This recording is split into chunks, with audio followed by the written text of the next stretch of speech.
यहाँ पे एक तरह से कहा जाए तो क्लास 6 के अंतर्गत ये लेसन 3 है ज्योग्राफी में, और इस चैप्टर का नाम है कि तुम कहाँ हो, यानी तुम्हें अपनी स्थिति को बतलाना है।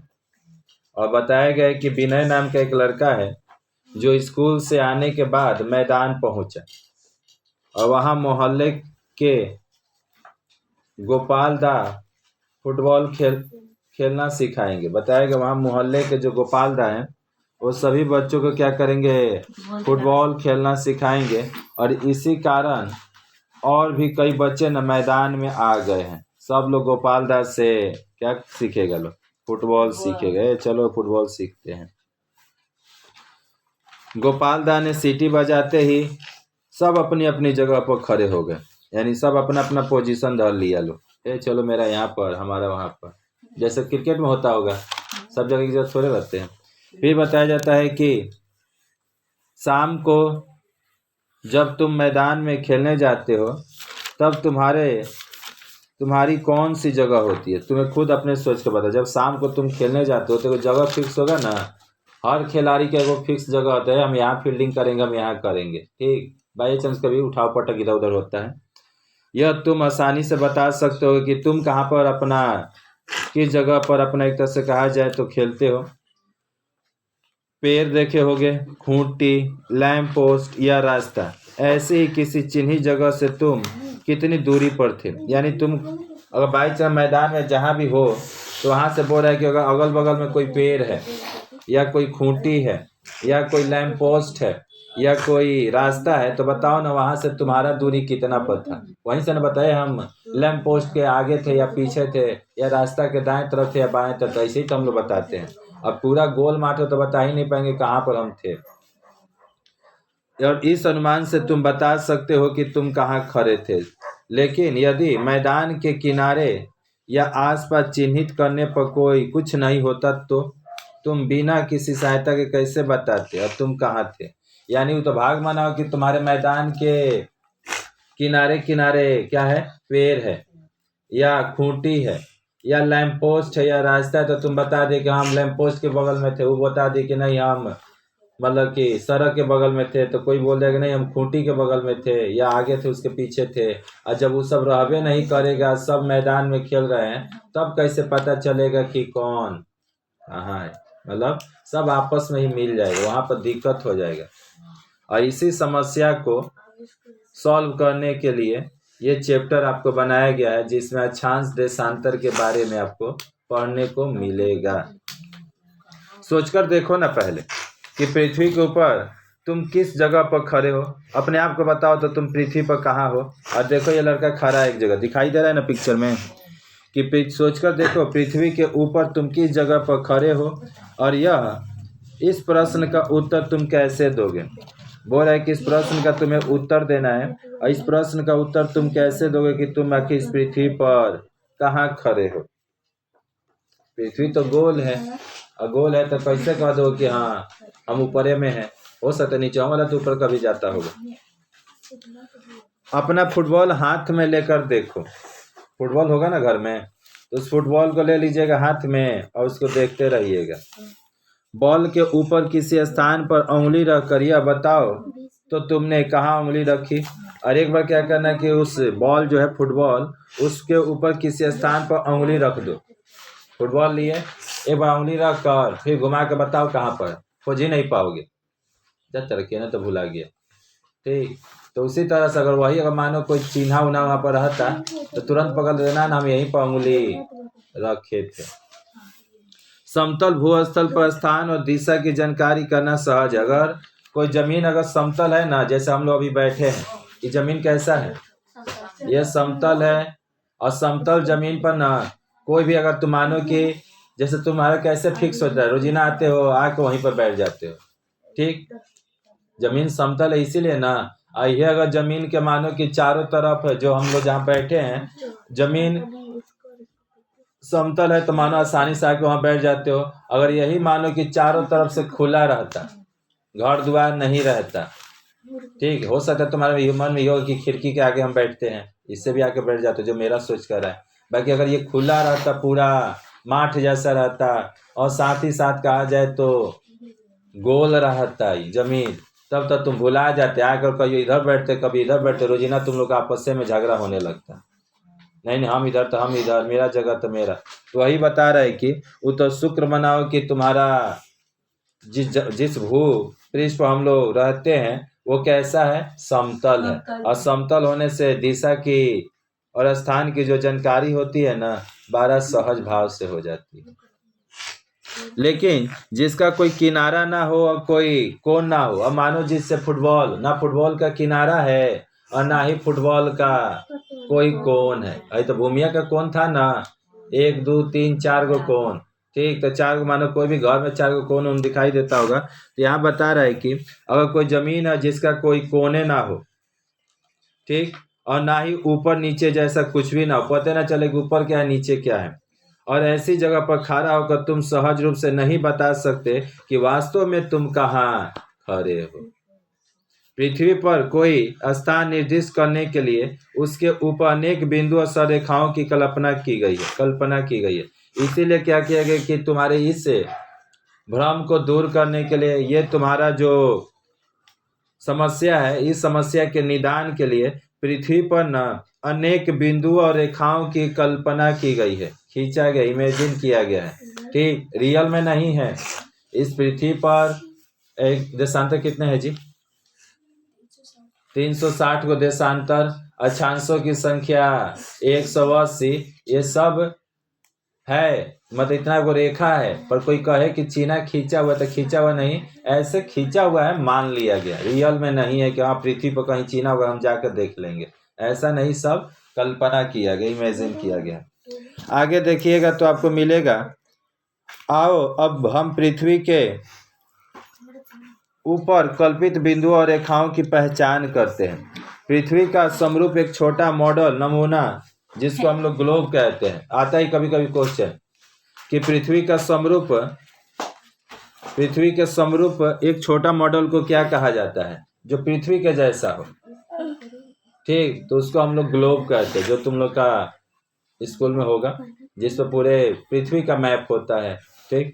तो बताया था पृथ्वी का समरूप मतलब समान दिखा, जैसे पृथ्वी गोल वैसे ही वो जो ग्लोब होगा वो भी गोल होता है। और वास्तव में पृथ्वी के ऊपर कोई रेखा खींची नहीं गई है, बार बार कह रहे हैं आप, ये ग्लोब पर तो चिन्हा खींचा रहेगा। अब तुम सोचो हमारी पृथ्वी पर भी चिन्हा खींचा है, तो ये तुम्हारा मन का भ्रम है, ये पृथ्वी पर कोई भी चिन्हा खींचा नहीं गया है, सिर्फ माना गया है। हमें ग्लोब और अंकित रेखाओं का अच्छी तरह यहाँ निरीक्षण करना है। आगे देखोगे प्लास्टिक की गेंद पर कोई रेखा खींचकर देखा है क्या, बोल रहे प्लास्टिक का गेंदा ले लेना और उस गेंदा पर तुमको क्या करना है, रेखा खींचना है, सीधा सीधा, ठीक। गेंद के ऊपर खींचे जाने पर वाली रेखा कभी सीधी नहीं, बता रहे कि गेंद के ऊपर खींची जाने वाली, जब गेंद के ऊपर जब रेखा खींचोगे ना, तो खींची जाने वाली रेखा कभी सीधी नहीं होगी।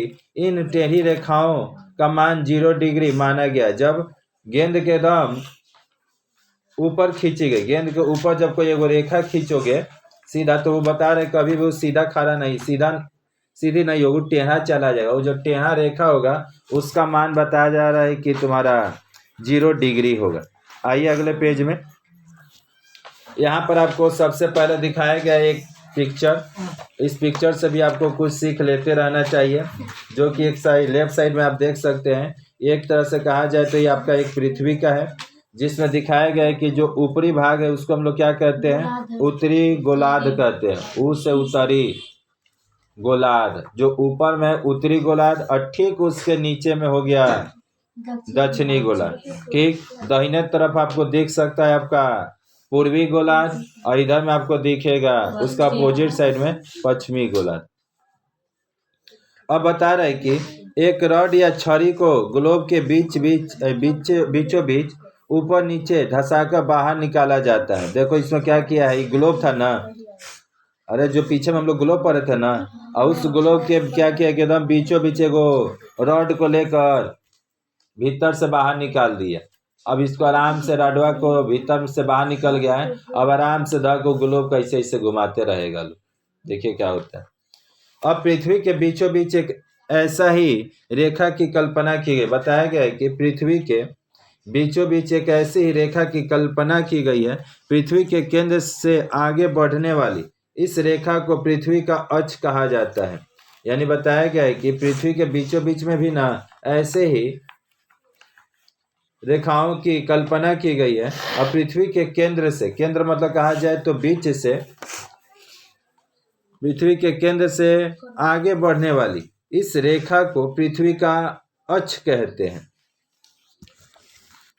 और पृथ्वी के अक्ष का उत्तरी भाग उत्तरी ध्रुव और पृथ्वी के अक्ष का दक्षिणी भाग वो दक्षिणी ध्रुव कहलाते हैं। यानी पृथ्वी के बीचों बीच मान लो कि एगो रेखा काट दिया गया। एगो पहले पृथ्वी हम बनाते हैं, यहाँ देखते रहिएगा, ये पृथ्वी हो गया, गोल बना दिए और यहाँ से बीच से काट दिए। तो जो ऊपर वाला भाग है वो उत्तरी गोलार्ध और जो नीचे वाला भाग है वो दक्षिणी गोलार्ध। अपोजिट बोलना, उल्टा बोलना, ऊपर वाला उत्तरी हो गया तो नीचे वाला दक्षिणी, ऊपर वाला उत्तरी ध्रुव तो नीचे वाला दक्षिणी ध्रुव। और दोनों ध्रुव का जो मान होता है, एक तरह से कहा जाए ऊपर में भी उत्तरी ध्रुव में भी 90 गो अक्षांश रेखा, यानी पूरा ये हो जाएगा तुम्हारे यहाँ पर बोला है क्या 0, यहाँ पर क्या बोले हम 0, ये 0 डिग्री हो जाएगा। और ये ऊपर में हो जाएगा तुम्हारा 90 डिग्री और नीचे में भी कितना हो जाएगा 90 डिग्री। और यही 90 जोड़े तो हो गया 180, यानी अक्षांशों की टोटल संख्या हो जाएगा 180 डिग्री, 180 अक्षांश। फिर आगे दिया गया है आपको, इन दोनों ध्रुवों के समान दूरी पर पृथ्वी के ठीक मध्य एक वृत्त रेखा की कल्पना की गई है। इस वृत्त रेखा के दोनों तरफ के मान समान रूप से विभक्त हैं। चलो यहाँ पिक्चर में भी तुम लोग देख सकते हो, तुम्हारे किताब में भी पिक्चर में दिया हुआ है, यहाँ पर कोशिश करो देखने का। जो हमने अभी आपको दिखलाया, यहाँ पर यही बतलाया जाता है कि आप इस पिक्चर में देखिएगा तो देखिए पृथ्वी के बीचों बीच क्या किया गया, इसको बांट दिया गया है ना। अब बांटने वाली जो रेखा है उसका नाम यहाँ पर निरीक्षण रेखा, यानी कहा जाए तो अक्षांश रेखा रख दिया गया, अक्षांश, ठीक, अक्ष। यहाँ बता रहे, और यही क्या करे, इस पृथ्वी को 2 भागों में बांट देगा। जो ऊपर वाला होगा उसको उत्तरी गोलार्ध, नीचे वाला को दक्षिणी गोलार्ध। ऊपर वाला में जो है उसको उत्तर मेरु, नीचे वाला जो 90 डिग्री होगा दक्षिणी मेरु। यानी जो ऊपर का उत्तर 90 डिग्री लिखे थे ना, वो उत्तर मेरु और नीचे वाला दक्षिणी मेरु। और जो पूरा ही भाग दिखाई दे रहा है इधर वाला, तो इसको हम लोग एक तरह से, ये वाला जो भाग दिख रहा है इसको उत्तरी गोलार्ध, और इधर भी नीचे वाला जो बच गया इसको हम लोग कहेंगे दक्षिणी गोलार्ध। तो इसको समझा करो। दोनों ध्रुव के समान दूरी पर स्थित पूरब से पश्चिम खींची गई कल्पित रेखा को, यानी दोनों ध्रुव के समान दूरी पर पूरब से पश्चिम किधर दिख रहा है तुम्हारा, इधर में अजीब दे दिया जी, इधर में होता है पश्चिम, हई होता है पूरब, ठीक। तो यहाँ पर थोड़ा उल्टा दिया है। यहाँ बता रहे पूरब से पश्चिम की तरफ जो कल्पित रेखा खींची गई है उसी को हम लोग भूमध्य रेखा कहते हैं। हई वाला को ध्यान दीजिएगा, हम अपने यहाँ पर भी आपको दिखला दे रहे हैं। यानी कि यहाँ पर बताया जा रहा है बीचों बीचों कैसे रेखा खींचा जाएगा, इसी को हम लोग क्या कहेंगे भूमध्य रेखा, इसी को हम लोग कहेंगे विषुवत रेखा, इसी को हम लोग कहेंगे 0 डिग्री अक्षांश। 3 गो नाम बता दिए, 0 डिग्री अक्षांश कहो, भूमध्य रेखा कहो या विषुवत रेखा को, हमें कोई आपत्ति नहीं। इसके ऊपरी भाग को क्या कहोगे, देखो नाम लिखा हुआ है, ऊपरी भाग को बोलो उत्तरी गोलार्ध, और नीचे वाला भाग को क्या कहेंगे दक्षिणी गोलार्ध। चलो कुछ समझ रहे हो। और बताया गया है कि ग्लोब को ध्यान से देखने पर पता चलता है कि पृथ्वी पर विषुवत रेखा के, यानी कि जो विषुवत रेखा के समानांतर ही पूरब से पश्चिम कुछ रेखाएं खींची गई है। जब इसको ध्यान से ग्लोब पर देखोगे ना तो पता चलेगा कि ये जो बीच में जो विषुवत रेखा, इसी विषुवत रेखा के समानांतर जैसे एक ट्रेन चलता है प्लेटफॉर्म से जैसे, तो ऐसे उसके बगल से एक और ट्रेन जाता होगा, कभी ऐसा दिखाई देता होगा, हम लगता है कि दोनों समाने चल रहा है, ये नहीं कि दोनों आपस में टकरा जाए, ऐसा बात नहीं है।